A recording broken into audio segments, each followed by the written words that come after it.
And I'm Keith Cate, coming to you live tonight from the Florida State Fairgrounds, side of tonight's presidential debate involving the Republican candidates.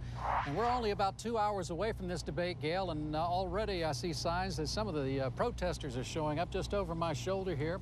Joining me now to talk a little bit about the insights to all of this is our News Channel 8 political analyst, Dr. Susan McManus. Thank you, Dr. McManus. Always a pleasure to have you here. Who has to do well tonight, do you think? No question about it. Michelle Bachmann has got to do well, and I would say so does John Huntsman. This is more than just a debate. Absolutely. This could be the end of the road for some of these candidates, because if they can't have a broad appeal in Florida, which is a much more diverse electorate than Iowa or some of the other states that they've been through, it's going to be very, very difficult for them to recruit volunteers and raise money and be treated very credibly. And this straw poll that comes up Saturday is so important because our politicians, our leaders are saying we may move up and leapfrog a lot of folks when it comes to our primaries. So if you don't take Florida maybe tonight or over the next few weeks, you're out of chances. And I'm Keith Cate, reporting live tonight from the University of South Florida, just outside the Marshall Center and just to the right of the Theater 1, where tonight's GOP debate took place and ended just a few moments ago. It was an interesting debate, to say the least, but not nearly as fiery as the previous debates that we saw in South Carolina. Gail, there's certainly more fireworks tonight, if that's what you were looking for in this 19th debate. Keep in mind, this is the last time we'll probably see these four on stage, at least in Florida. The Florida voters had a lot to look at this evening, especially between the two front runners, and the topic of immigration came up first. The grandmothers or grandfathers aren't likely to self-deport. Let's focus our attention on how to make legal immigration work and stop illegal immigration. But it didn't take long for the front runners to clash over their views on immigration. And what about the accusation that Romney is the most anti-immigrant in the race? Is he still the most anti-immigrant candidate? I think of the four of us, yes. Joining us now for her analysis, Dr. Susan McManus, our News Channel 8 political analyst and USF professor. So what did you think of this debate? Fiery.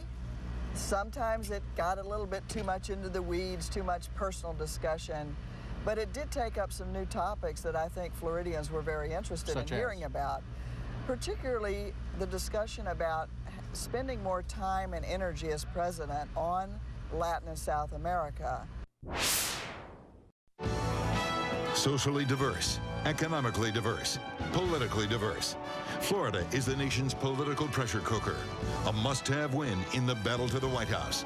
The lines are drawn. Let the fighting begin. Now, live from the News Center, an 8 on Your Side Decision 2012 special report, Battleground, Florida.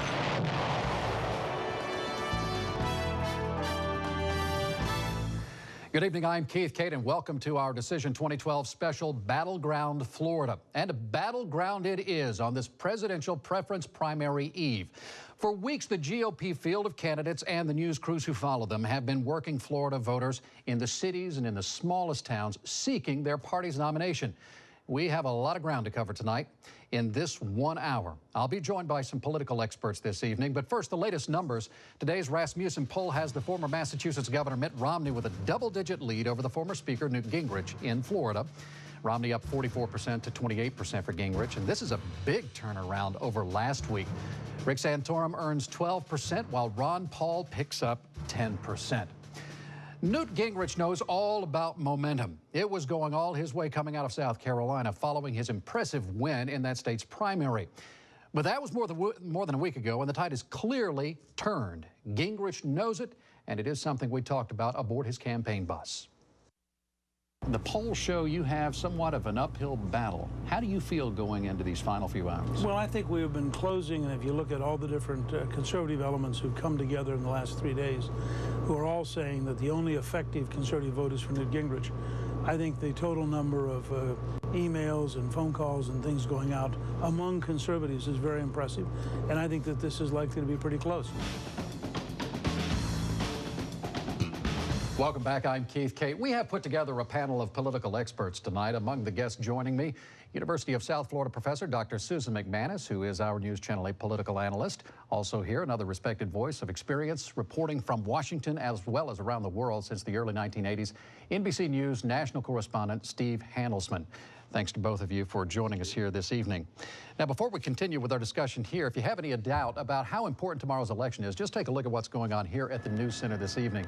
Tonight, there are dozens of media outlets from all around the world covering this Florida Republican primary, and many of them are here working at the News Center using our view of beautiful downtown Tampa as their backdrop for live coverage being sent out around the country and around the world. And of course, this is just a preview of what we should expect in August when the Republican convention comes to town. Sometimes, though, in campaigns and in the coverage with all the twists and the turns of debating, some of the simple background information on the candidates is overlooked. Not tonight. Here's some biographical highlights on the two frontrunners. He was born Willard Mitt Romney on March 12, 1947 in Detroit, the youngest child of three-term Michigan Governor George Romney and wife Lenore. Mitt Romney worked as a missionary in France for the Church of Jesus Christ of Latter-day Saints. He married his childhood sweetheart, Anne, in 1969 before graduating from BYU. They have 5 children, all boys. Mitt Romney earned an MBA and law degree at Harvard. He founded the investment firm Bain Capital in 1983 and was in charge of the 2002 Olympic Games in Salt Lake City. Mitt Romney was elected governor of Massachusetts in 2003 and made an unsuccessful run for the presidency in 2008. Newton Leroy McPherson was born in Harrisburg, Pennsylvania in 1943.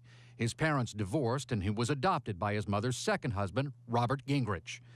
Newt Gingrich majored in history at Emory University and earned a master's and a doctorate in European history at Tulane. He won a seat in the U.S. House in 1978 and was elected Speaker in 1994. In 1997, ethics violations stemming from a $4.5 million book deal cost him a $300,000 fine. He resigned his seat in 1998. Newt Gingrich has been married 3 times. He has 2 daughters from his first marriage. He and his wife Callista now live in McLean, Virginia. Steve Handelsman, I want to start with you. What happened to Newt Gingrich? So much momentum. Yeah, Keith, I think he lost it because he actually had Romney turn around and steal his tactics, and he also kind of fell back into a Romney-like defensive posture. Everybody looks at the second debate, there were 2 in South Carolina, where Gingrich came out so strongly. Not so much at Romney, but at questions asked him about his second wife's accusations, remember, and he just tore into the CNN moderators of that debate. He got 2 standing ovations. People I've spoken to here in Tampa, this is what, 10, 12 days later, they're still talking about that. They said, well, I liked that Newt Gingrich, but they haven't seen that Newt Gingrich.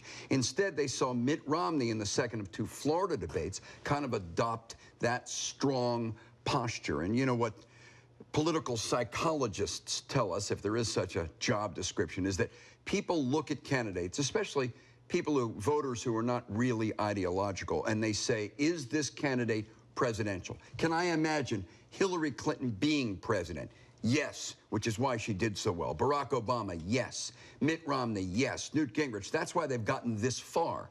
But Mitt Romney looked like the kind of strong leader that a lot of primary voters, especially kind of low information primary voters, get impressed by. That helped him here, just like it hurt him in South Carolina. But it's interesting when you look at the tone, Dr. McManus, because we talked about this. We see what Steve's talking about that happened in South Carolina, but it really changed in Florida.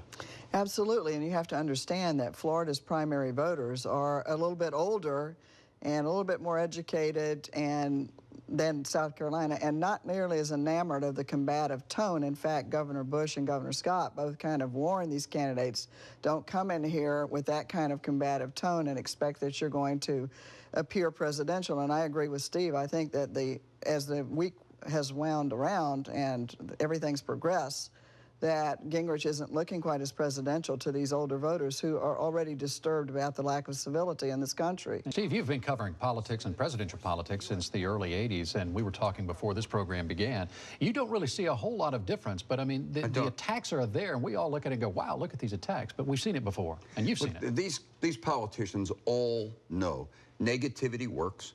You don't want to seem eager to do it. You don't want to seem to revert to that without provocation.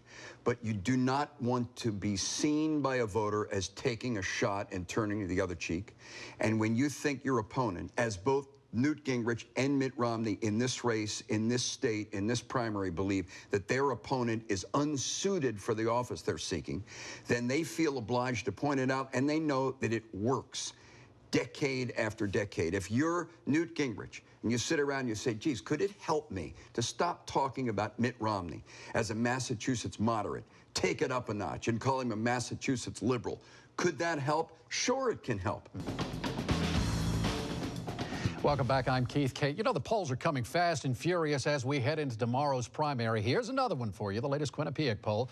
It shows Mitt Romney in the lead with 43% of likely voters saying they will support him. Newt Gingrich is 14 points behind Romney in this poll. Rick Santorum and Ron Paul each have 11%. The lead candidate spent time in the Bay Area today, in fact. And they were busy hopping around all over the state of Florida. I think they spent 10 minutes here, 10 minutes there, and then off and around they go. Let's talk about these ads, though. It seems like we have been carpet bombed lately. And what do you think of these ads, Dr. McManus? Are they working? Well, certainly, as Steve pointed out, they do work. But I think what has made them even more noticeable this time out is the fact that they hit suddenly in such a floodgates coming open. A snap of the finger with South Carolina over, and all of a sudden the buys were made, and you can't turn on your television around any news cycle without seeing this ad, that ad, this ad, that ad. At some point, viewers throw up their hands, but by then they've already had some ideas in their mind that push them in one direction or another. Steve, debates or ads, which is more effective? Oh, I think ads are more effective. Yeah. I mean, I think, you know, there's a combination. You can't rule one out or the other out, but clearly, this Florida race wouldn't be what it is without ads. I'll give you an example. I was down at Ybor City today, talked to a guy who said, I'm an early voter. I voted for Newt Gingrich. But I was thinking about South Carolina and those debates, and now I'm sorry I voted early, and I wish I could vote for Romney, because I've been watching those ads, and I don't think Newt Gingrich is presidential enough to beat Barack Obama. So he knew exactly why he no longer wanted to vote for Gingrich, and he could pin it down, and he said those ads. Wow. And that's pretty articulate, and it tells the story. That's why they spend $15, $16, $18 million. When you're running for president during the worst economy since the Great Depression and you have a net worth in the billions, it makes it hard to connect with the average Joe. In a one-on-one interview with Mitt Romney last week, we asked about the criticism that he pays an effective tax rate of less than 15%. Here's what he had to say. Well, I can't imagine anyone saying they should pay more than what is required by the law. And under the law, capital gains are taxed at a lower rate than earned income, annually earned income. And we can ask whether that's because they're taxed at two different levels. One, they're taxed at the corporate level at 35%, then they're taxed again at the individual level at 15%. So if you add them together, it's a tax of about 50%. So you have to take both sides. This is a Decision 2012 special report. Battleground, Florida, primary night. Thank you to the people in this room and to the people all over Florida. Thank you tonight for this great victory. Good evening, I'm Keith Kate. I'm Gail Sierens. Thank you for joining us this evening. Let's get right to the results. Mitt Romney started the night strong, and he never trailed, winning by double digits with 98% of the precincts now reporting. Mitt Romney has 46% of the vote. Newt Gingrich has 32%. Rick Santorum placed third in tonight's contest with 13%, and Ron Paul came in fourth with 7% of the vote. We have 8 on Your Side team coverage on Decision 2012 Battleground, Florida. We'll check in with Jeff Patterson in Orlando and our political analyst, Dr. Susan McManus. But we begin with News Channel 8's Natalie Shepard. She is joining us live from outside the Tampa Convention Center, where Mitt Romney had his victory party tonight, and it ended early. Everyone's gone, Natalie. Yeah, Keith, you know, usually we have to wait a while for the results to come in after the polls close. There's some questions, some anticipation of who's going to win, but that was not the case tonight. Right away, when those final polling places closed in Florida's Panhandle, they called the race for Mitt Romney. He came into Florida and campaigned aggressively, and that showed because tonight he was talking like a nominee. Mitt Romney's supporters counted down as the final polls closed in Florida. And they only had to wait seconds to hear the results. Mr. President, thank you for taking the time to speak with me today. Great to see you. I know you want to extend the payroll tax cut through the end of the year. Right. I know the good, hardworking folks of Florida want to see that as well, and it looks like the Republicans are ready to compromise. Are you satisfied with what they're suggesting? And how long before we put this behind us for once and for all? You know, I'm cautiously optimistic at this point. They're sending signals that they don't want to go through the same kind of fight that we had in December to get it extended for a couple of months. And not only should the people of Florida be happy if we get it done, but everybody in America will be happy because the economists estimate this could add a percentage point to our GDP. It means that there are going to be a lot more jobs out there. The recovery that allowed us to create 250,000 jobs last month compared to losing 750,000 jobs when I came in, that recovery potentially can continue. So I'm cautiously optimistic, but you know, in Congress, things are never done until I'm actually signing the dotted line. Democrat Scott Swope is a former Pinellas deputy and now a practicing attorney, but today he's just a candidate who hopes to unseat Bob Gualtieri in the Pinellas sheriff's race. Shaking hands and waving, trying to get the name out there and passing out literature. Is that what you've been doing today? All day, yeah. Started at 6:30 this morning, and we've been hit everywhere from Tarpon Springs to St. Petersburg. St. Pete Beach residents have watched the police department transform over the past 50 years, going from this to this. But Paso Grove resident Janet Ford says one thing's always been the same. They're really always just, you know, feels like they're here and they're watching over us and they're here to protect us and I can go to them for anything. St. Pete Beach City Commissioners voted to put a question on the November 6th ballot that would open the door to having the Pinellas County Sheriff's Office take over the small town police department. It's a business model that needs change. It's a 50-year-old business model, and what is required for us to have our own force anymore is just not sustainable money-wise. City officials say the move could save the city more than $2 million a year. The mayor says he realizes some residents worry about losing a legacy. I get very emotional about this because I was a lawyer for 30 years working in the court system. I've now been on the Florida Supreme Court for 13 years. And to my dying breath, I will protect the Constitution of the state of Florida. These are emotions rarely revealed by a Supreme Court justice.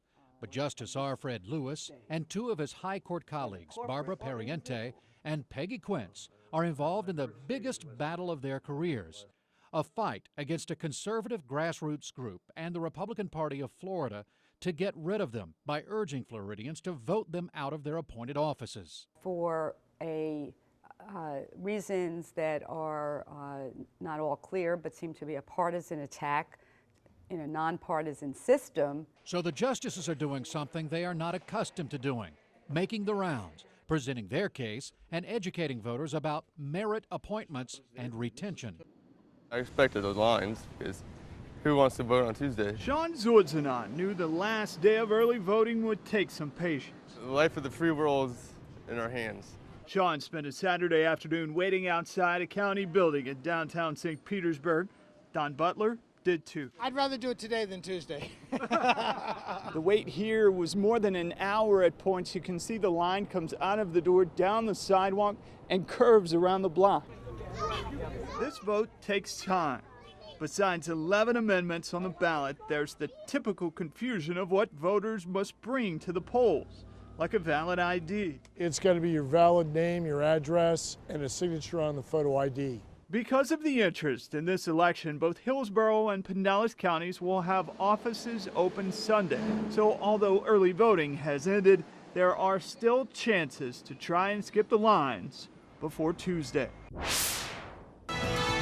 Live from the Republican National Convention in downtown Tampa, this is a special Decision 2012 edition of News Channel 8 at 5.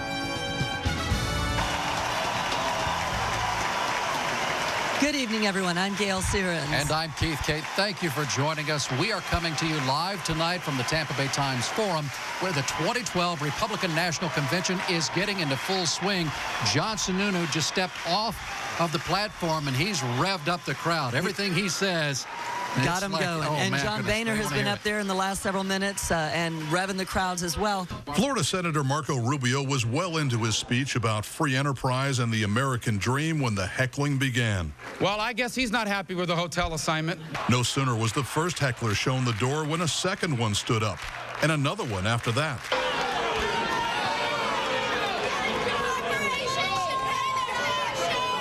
Pinellas deputies ended up giving trespass warnings to 13 people who penetrated Innisbrook's gated resort and disrupted the Republican Party of Florida breakfast with a political message of their own. I believe when people walk into the voting booth, they're gonna vote for moving this country forward and what the president wants to do. Some high-powered Democrats arrived in the Bay Area to criticize Mitt Romney and his running mate Paul Ryan. They were led by former White House spokesman and Obama's senior advisor Robert Gibbs. I think it's going to be fascinating to watch them dance around issues like the budget, the Ryan budget, like Medicare. Now, I'm standing right with the Florida delegation right now, and there was some speculation that Florida wouldn't get very good seats because they're in trouble with the National Party for moving up their primary to January. But as you can see, they're pretty good. They're not as good as Mitt Romney's home states of Massachusetts and Michigan, but this is a pretty good view for a state that knows it has a lot on its shoulders. How do you think Republicans have to tread lightly here to keep the right tone, given that Isaac is bearing down on New Orleans? Well, it's interesting. First of all, I'm happy for Tampa that Tampa proper didn't take the brunt of this, but I think it's already affected the tone a little bit. We just had the roll call of the states, and when he went over the top, there was no balloon drop or anything like that. I think it's already a little bit more subdued. So Mitt Romney's a friend, and I've gotten along with him very well. But you won't officially endorse him? Well, Mr. Paul has said that he would not give a speech that had to be vetted by the Romney campaign, that it would undo everything he had done in the last 30 years, and he says he cannot fully endorse Mitt Romney for president.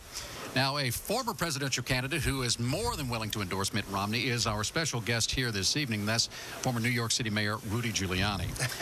Welcome. Well, nice to be with you. Talk about rising stars. You are one of them yourself. I mean, you are going to be the youngest speaker in the state of Florida. You're the House Speaker. You're going into this legislative session being picked also as one of the 12 to watch in the nation when it comes to legislators. A lot of pressure on you to perform. How will this new administration, if it goes the way you would like it to go, work with the state of Florida? Well, we're just going to do the best we can. You know, it's a tremendous honor to be Speaker of the House. I'm going to do the best I can to try to work with Republicans and Democrats to get Florida on the right track. GOP 2012 is averaging 1,100 tweets per minute. Fitzgerald says it's a great way for people at home to experience what's going on at the convention. Everybody from, delegates on the floor taking pictures from their perspective to, we saw a fantastic photo from Speaker Boehner yesterday from his perspective looking out at the podium. And look who is joining me right now, actor Jon Voight. Yeah, well, I'm out here to really help if I can, just because I have a little celebrity and people pay attention, so I want to make my contribution. Romney promised to create jobs for millions of unemployed Americans. And it has been an exciting time not only for the Bay Area but for the state of Florida. Governor Rick Scott standing by right now with our Lauren Make on the floor. Lauren, good evening. Gail, there is definitely a party happening down here on the floor of the convention hall. I'm here with Governor Rick Scott. Governor, tell me what your thoughts were as you were listening to Mitt Romney speak tonight. Well, first off, his speech was inspiring. We'll have more on the president's speech in just a moment, but there was another highly anticipated speech tonight, at least from a Florida perspective. Former Republican, former Florida Governor Charlie Crist took to the stage tonight to make his case for why he is supporting President Barack Obama for a second term. We had a chance to speak with him immediately after he left the stage. I am honored to be here, honored to have the opportunity to support this president. What I said out there, I really believe in my heart. He has done so much for our Florida and so much for all people. And I thought it was important to get that message across. Do you want to be a Democrat, Governor? I don't know. I don't know. I'm just proud to support the president. What are your plans for 2014 as far as running for governor? I don't have any plans. The only plan I have is to work as hard as I can for this man for the next 61 days to make sure he continues to be our president. Are you still pro-gun, pro-life, and anti-tax?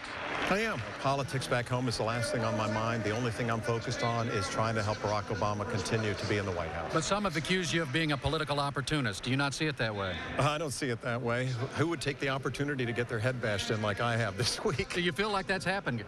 Oh, I think it's happened a little. It's no big deal. It doesn't really bother me. I just think it's too important to the future of our state, the future of our country, to support this administration. What they've done for our state is absolutely incredible. Do you not want your old job back? I'm happy to have the job I have. You don't want to be governor again? You got another term, you could run. You wouldn't like that? I have no idea. Joining us now for her perspective, News Channel 8 political analyst Dr. Susan McManus. What will people be saying about Charlie Crist in Florida tomorrow and this speech in particular? Well, Republicans won't like what he had to say, and Democrats maybe don't know it, but they're happy that he's supporting the president.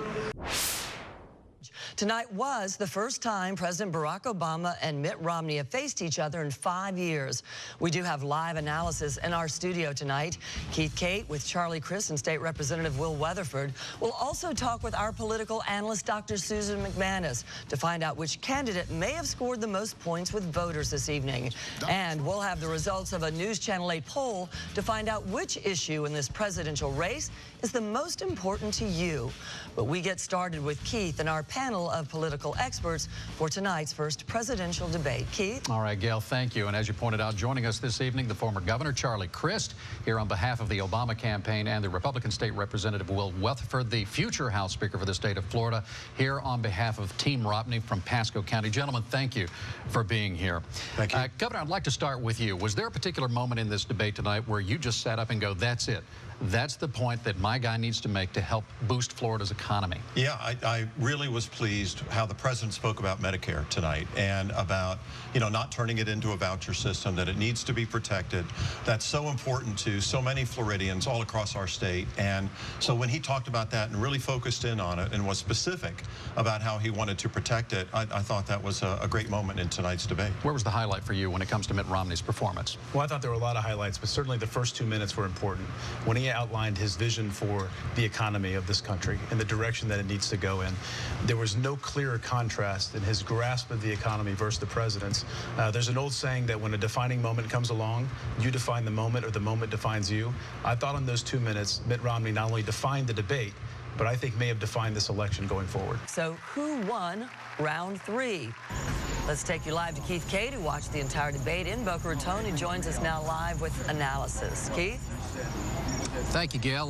Who won? It's always up for debate. You ask different supporters for different candidates, you'll get a different answer. I'm joined right now by Congressman Connie Mack, who is, let's just call you Team Romney tonight. That's right. I want to get your reaction to how Mitt Romney did tonight. Where did he score points to help put him over the top over the next 2 weeks in Florida? I think Romney did a great job tonight.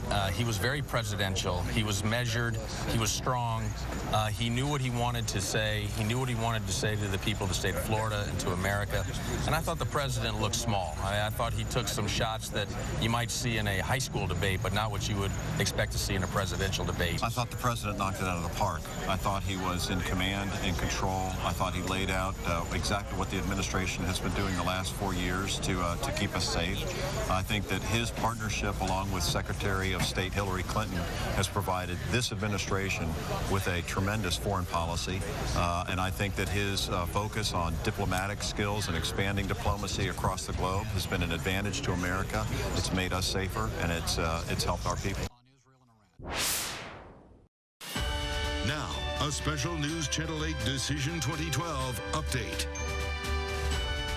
Good evening again. I'm Keith Cate. I'm Gail Sierens. Thank you for joining us. Let's jump right into some of these results we have for you tonight. Here's a look at that U.S. Senate race.